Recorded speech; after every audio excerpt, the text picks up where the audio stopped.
الحمد لله رب العالمين، الصلاة والسلام على سيد الرسل وخاتم النبيين وعلى آله وأصحابه أجمعين. أما بعد، الغزو الفکری پرون من شروع کړو. نظریاتی جنگ څه شی دی او د هغې تاریخ چې دا د عسکري میدانی جنگ په ځای یو فکری نظریاتی جنگ دی. مقصد د دشمن دی چې مسلمانان ذهنی شعوری طور مردکی او خپل آسان چکې واچي، ظاهر مسلمان ښکاري او نور د فکر سوچ د هغوی وي.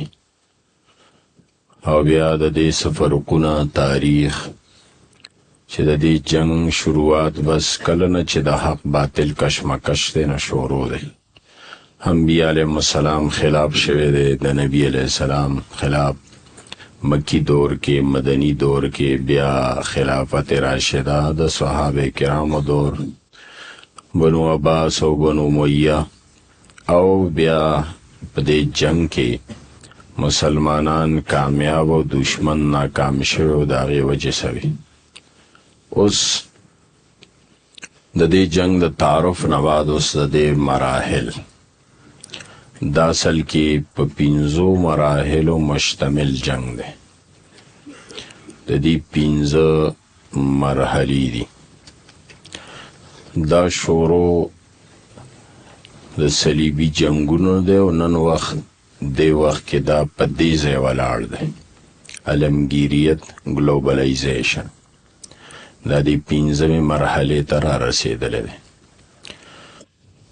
شروعات د دې جنگ د صلیبي جنگونو نه شوی، بیا هغه کې شکست نه بعد استشراق شروع شو، بیا استعمار راغی، بیا د ردت طریقه اختیار شو. دې وخت کې اوس علمگیریت دا څه ته وایي، په دې یو به تبصره کېږي.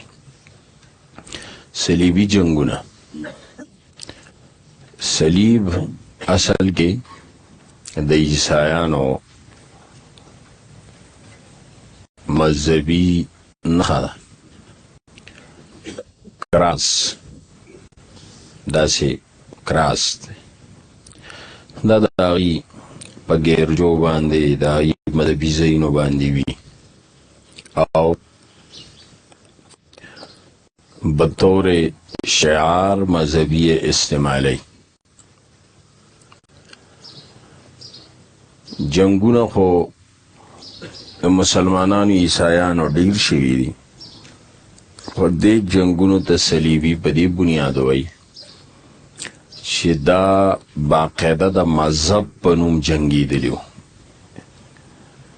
دوی به چې جنگ لا راتلل نو په دې جنگونو کې دوی دا اعلان کړو چې دا د اسلام او د عیسایت جنگ دی،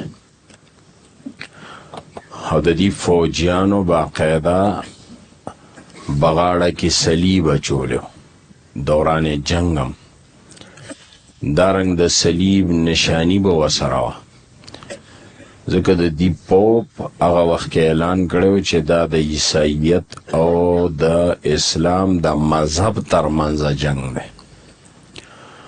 نو دې له مذهبي رنګ ورکړی و، ځکه دې ته صلیبي جنګونه وایي. او دا مذهبي جنډه او نشانی به د دې ګریبانونو کې وه.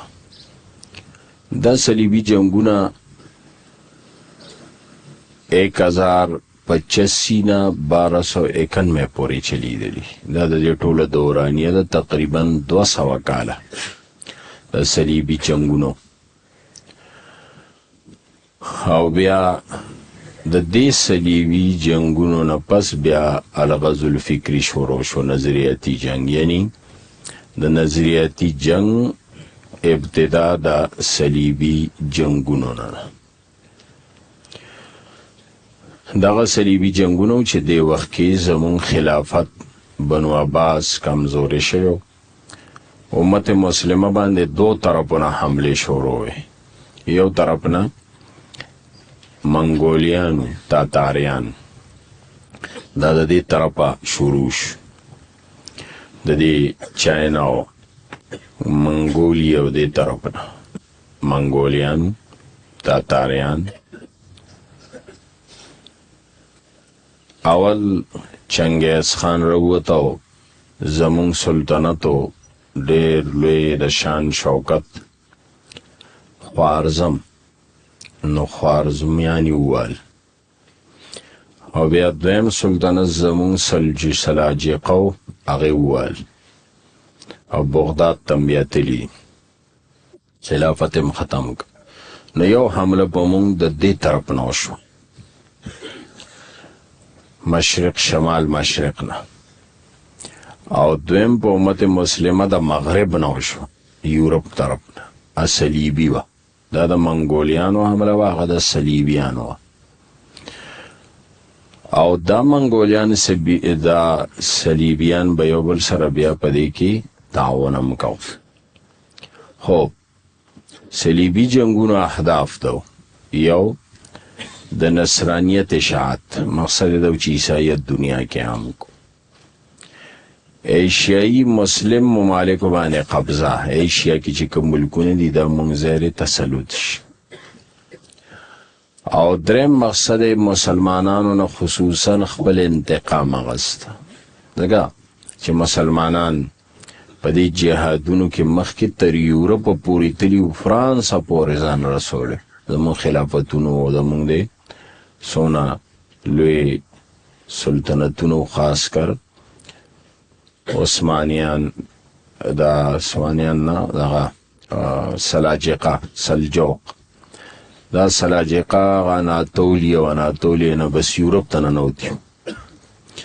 دغه رنګ بل طرف ته مخکینی خلافتونو بنو عباس، اخوا د بنو امیه یو نوی خلافت اندلس کې وجود ته راغلی و، اصفهانیه، نو دغه یورپ مغربي تی نیولی و. نو دوی هغه مخکینی کلونو کې چې څومره صدیانو کې مسلمانانو یورپ ته نقصان رسولی او ملکونه یې نیولي و، د هغې انتقام یې زړه کې چې په دې طریقه ته انتقام ولو. او بیا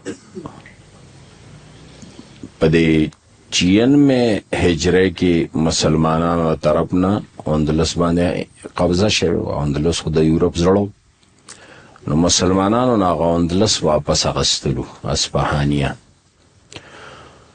نو کمزوري کول مقصد و، د یورپ ملکونه واپس اخیستل مقصد و. دې دپاره دا صلیبي جنګونه جوړ. او پنځم هدف یې دا و چې عالم اسلام وسایل قبضه کړي، ځکه همیشه د دې په دې نظر چې امت مسلمه سره کم وسایل الله ورکړي، ځکه د مسلمانانو د خطې علاقې همیشه لپاره الله داسې ورکړي دي چې دا د قدرتي وسایلو نه مالامال دي، ګیس او تیل او معدنیات او آبي ذرایع، سمندري لارې. او د دې په نتیجه کې د یهودو پکې مقصد دا و چې د قدس بازیابتی، یعنی مطلب قدس لاسته کی او گریٹر اسرائیل جوړ کی، دا مقصد.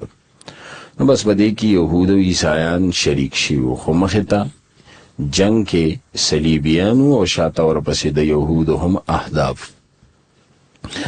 بهرحال دا صلیبي جنگونو مقاصد، خدا صلیبي جنگونه 8 جنگونه شوي دي، ټوټل 8 جنگ دي، 200 کاله دا جنگېدلی دی، 8 جنگ. او شروع د دې جنگ یو پادری حرامي کړی وه، ځکه چې قدس چې دی بیت المقدس دا د 3 مذاهبو مقدس ځای دی.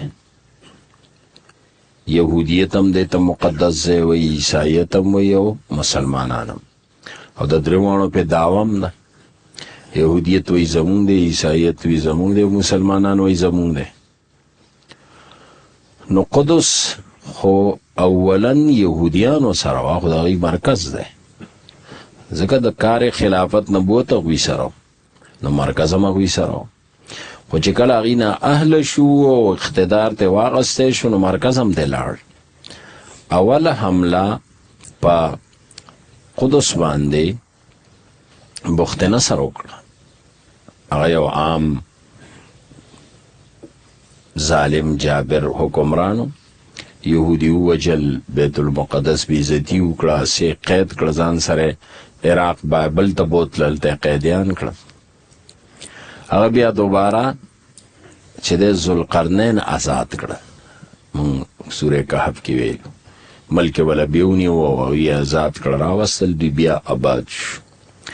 خو په دې دویمه حمله چې کومه شوې ده سوره بني اسرائیل کې کنه مرتين، نه هغه دویمه حمله د عیسایت د طرف نه شوه، دی بیا کمزوري شو او روم کې د عیسایت حکمرانی و، ایرالل او دین قدس ونیونه. اصل د دین بیت المقدس نیولې د عیسایانو. مسلمانانو دور چې راغی د عمر رضی الله عنه دور کې، نو دغه وخت کې د نبی علیہ السلام په دور کې، د صحابه کرام په دور کې بیت المقدس یهود سره نو عیسایت سره، دا د عیسایت مرکز ګرځیدل، ځکه د دوی په حکومت د روم ما تحتو څنګه قسطنطنیه وا د روم لاندې، نو دارم قدس هم د روم د لاندې و شام د علاقې. ځکه د نبی علیہ السلام په وخت کې چې هرقل ته کله خط لیږلی شوی نو خط چېرته رسېدلی دی؟ شام ته رسېدلی، او هرقل شام ته راغلی و. نو هرقل څوک دی؟ هغه عیسایي بادشاه و. هغه وخت کې موږ ګوره هغه قدس د چا قبضه کې دی؟ زیر تسلط د عیسایت دی. نو بهرحال یهود در بدرو او دغه قدس وغیرہ علاقه چې ده نو دا در اصل عیسایانو سره.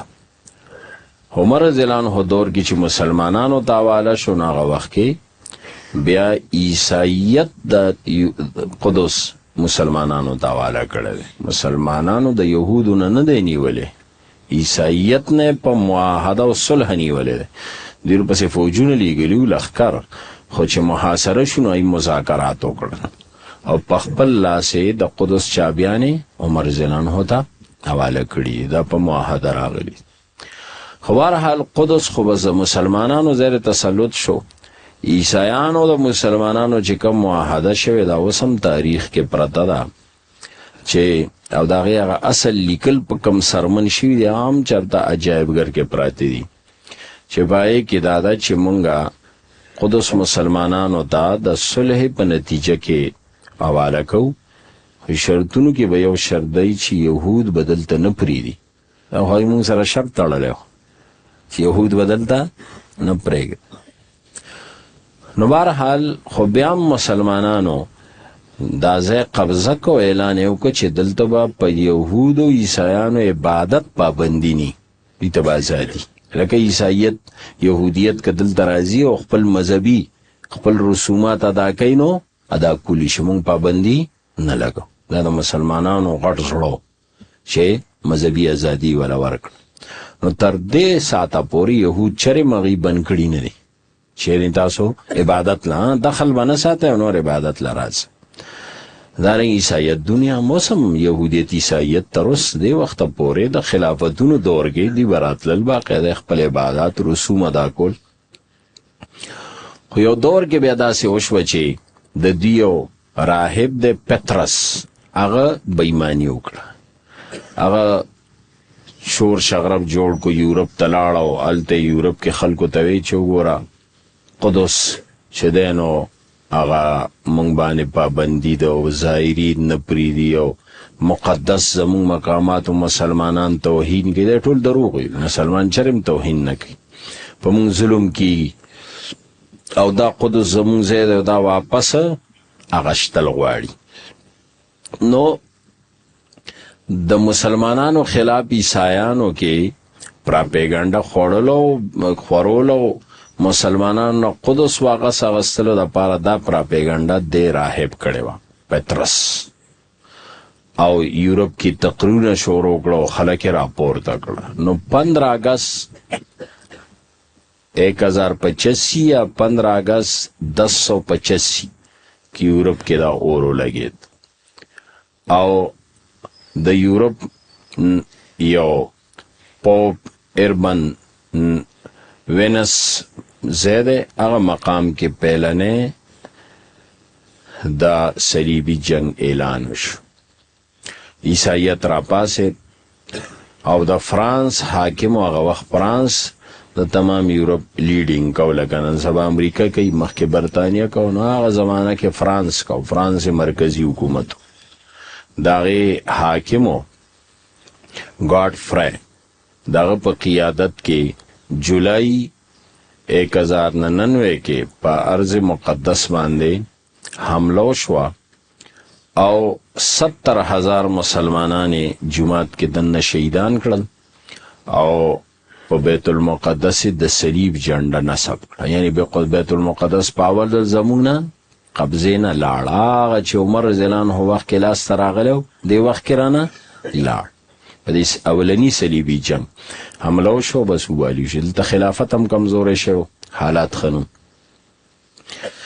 بس زمونه بیت المقدس لاړ او دی په قبضه وکړه په اول ځل دا قبضه وشو دغه وخت کې عمادالدین زنگی دا زمو یو سلطنت ته د مسلمانانو شام کې و د زنگیانو سلطنت ته زنگی سلطنت وای عمادالدین زنگی او نورالدین زنگی دا پورا خاندان دی دا کردیان دی اصل کې دا کرد قبایلی خلق جنگجو خلق دیو سلطنت حکومت جوړ کړو شام کې دا صلاح الدین ایوبی بیا دوی کی رستو پیدا شوه آئی تقریبا دا بیت المقدس د سقوط نشپگیش کالا بعد 26 سال دا دوی سراو نو بیا د عمادالدین زنگی 1124 کې موصل د عراق زیر عراق کې موصل الته یو خود مختار حکومت قائم کا شام عراق کې او بیا دا صلیبیانو خلاف د حکمران جنگونه شروع واپس بیت المقدس اغستل دویم جنگ عظیم او نورالدین زنگی د بیا زویر د عمادالدین زنگی د خو شروع وکړه خو هغه قدس لاسته نک بیا نورالدین زنگی د پلار دغه سلسله د جهاد جاری وساتله او دغه جنگ دوباره بیا وشو 1848 کې لکونه جرمن او فرانسیسی فوجونه رالل او داغي یو بادشاہ دی هغه ته سنت برنارد لوی هفتم وتویل کی په شام حمله وکړه او دا د چاغي بیا واپس پس پایش په دې کې قدس لاسترانه دریم جنگ صلیبی او صلاح الدین ایوبی اصل کې د دین نورالدین زنگی یو امیرو سپه سالار اگر چې نورالدین زنگی بچینو نو دانو صلاح الدین ایوبی متبنا زوی ځان له جوړ کړو د متبناو دا دلوي کړي دی د زوی نه دی خپل لکه هغه زنگی دی او د ایوبی دی جدا خاندان دی خدا وته زوی ویلو نو د متبنا زوی ځکه دا عمادالدین زنگی دا تمام عمر خواهشو چې قدس آزاده او خوا پکې وفات شو بیا زوی ته وصیت کو نورالدین ته چې دا قدس آزاده نو بیا ته ټول عمر جهاد کړی د نورالدین خو د نورالدین اولاد نو دا خواهشو چې زمانه بعد دا سلسله سوک جاری وساتي نو دا صلاح الدین د بیا د یو امیرو د شام امیرو نجب الدین دا غزوه او دا صلاح الدین ناغه ته وی چې زما زوی نشته دا مال را ناغه ولا ورکنه د وته زوی ویلو نو بیا د تربیت ورسن نورالدین په خپل کړو نو دا صلاح الدین ایوبی در اصل د متبنا دی او د امیر او کمانډر او ډېر لوی مجاهد دام کردیان دي د کرد خلق دی دام برحال بیا نورالدین دلاندې بده جنگیده د صلیبیانو سره او اخر دا چې بیا نورالدین وفات شو نو بیا د خپل مصر او شام کې خپل یو حکومت قائم زنگی حکومت ختم شو بیا ایوبی سلطنت شو نو دغه صلاح الدین ایوبي بیا چې د دوی سره مختلفې معرکې کړي دي او آخر دا چې 1187 ستمبر کې بیت المقدس فتح کړه په دریم صلیبي جنگ کې وشو. په دریم جنگ صلیبي کې ایوبي صلاح الدین ایوبي قیادت کو او بیت المقدس دا د یورپوي عیسایانو صلیبیانو نه آزاد او دم دا په یو جنگ نه دی کړی، مسلسل جنگونه دی کړي دي، خو آخري دریم صلیبي جنگ کې دا فتح شو. ځکه دا غریب هم ټوله زندگی تیره کړې وه په دې جهاد کې. دوی آخر وخت کې بالکل بوډا شوی او په آخري جنگ چې دی کله ته نو دی په اس باندې هم نشو ټینګېدی، دونه لکه ضعیف شوی. نو د ویلو ما د اس پورې وتړی نو دی ورپورې تړلی او د میدان ته رسېدلی او آخري دغه فتح وکړه او الله بیت المقدس آزاد کړه. او چې خلک وایي که نه چې بیا د صلاح الدین ایوبي ضرورت دی، نو هغه اصل کې د ډېر لوی وخت بعد دا ملک بیت المقدس فتح کړه. او بیا او مسلمانانو سره دا خو چې بیا کله خلافت عثماني ختم شو نو واپس قدس باندې اوی قابض شو، اسرائیلی جوړ کو وغیره. او دا خنزیران چې رالل که نه د دغه نه پس د عثماني خلافت ختمېدو نه بعد نو دا انګریزان وغیره چې راله د یو جرنیل راغی، نو صلاح الدین ایوبي قبر در ورسېد، قبر باندې داسې لته ورکړه ایوبي قبر له او ته ایوبي مونږ بیا رالو، مونږ بیا رالو. خو دغې خبرې جواب تر نن امته ورنه کړی شي. نو ایوبي قبر له لته ورکړې وه، مونږ بیا راورسېدو چې ته خو مړی و، قدس بیا مونږ ونیو. نو 1787 کې دا قدس دوباره بیا دوی آزاد او دا صلیبي جنگ 4 کاله داسې جاري و، خو بهرحال الله دوی ناکام کړ. بیا د نه بعد 4م صلیبي جنگ دی. بیا د جرمن یو حکمرانو هغه دا 4م جنگ شروع کړو 1195 کې، ځکه دوی بیا کوشش کو چې شام او قدس لاسته کو، خو لیکن دوی په دې کې بیا ناکام. 5م جنگ بیا شوی دی. بیا صلاح الدین ایوبي وفات دی. نو 1221 کې د روارو د صلاح الدین ایوبي الملک الکامل دی بیا د هغه په ځای بادشاه دی. د دوی پوره سلسله د خاندان د حکومت.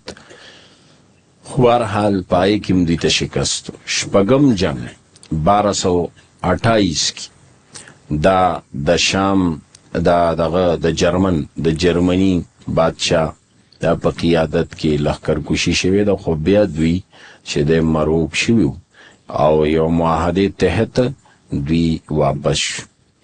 او بیا 18 کاله بعد د مصر یو بادشاه هم دغه د ایوبي خاندان ملک الصالح نو هغه خوارزمیان سپایان ځان سره کړل. دې وخت کې بیا دینه د قدس عارضي طور لاس نه تللی دی سه علاقې، خو د په جنگ دوباره خوارزمیان ځان کړل، دلته چې کوم خوارزي سلطنت د ځان سره کړل او واپس قدس لاس ته کړو.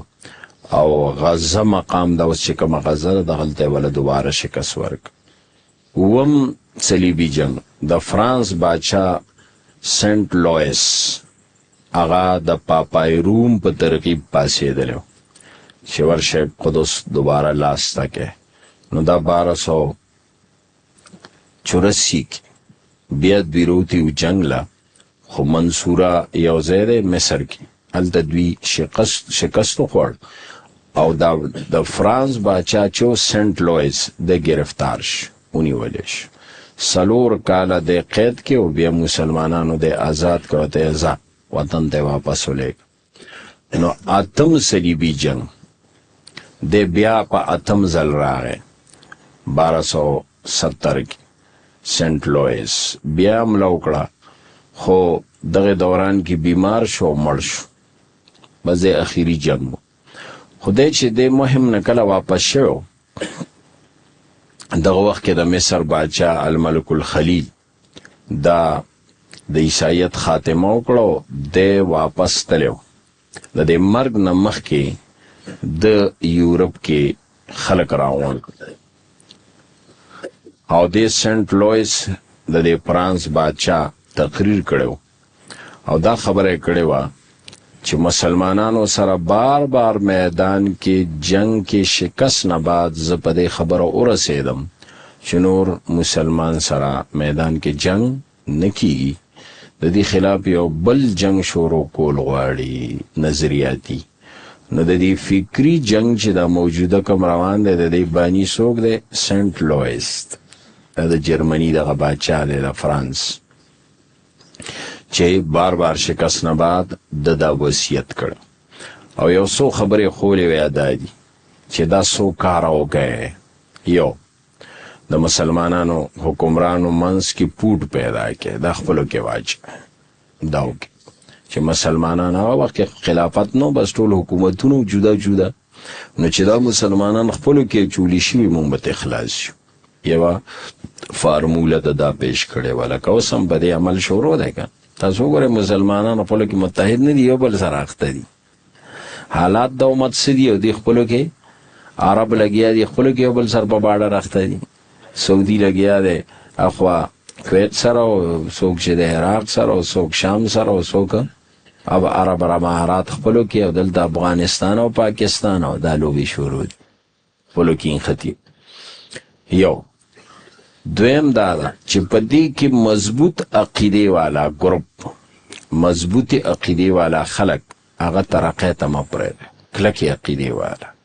د عقیدې په بنیاد چې کوم خلک کار کوي هغه کلک خلک دی، دا ترقۍ ته مه پرېږدئ. ځکه ولې عقیده داسې شی دی چې دې باندې څوک سودابازي نه کوي. تحریکونه خو ډېري، خو د عقیدې په بنیاد چې کوم خلک دی ترقۍ ته مه پرېږدئ، ناکام کوي. هغه مضبوط او بنیادی خلق تیاری دا منه پرېږدئ. او دریم په مسلم معاشره کې فحاشي او ریاني او بد اخلاقي او مالی بدعنواني د دې په ذریعه کمزوري کوي. نو زموږ ملکونو کې فحاشي عامه ده، بد اخلاقي عامه ده او مالی بدعنواني. ټول مسلمانان ملکونو کې مالی خورد بر شروع دی، حکمران بس په دغه موضوع اخته کړي دي، نو خپل کار ته پاتې کړي.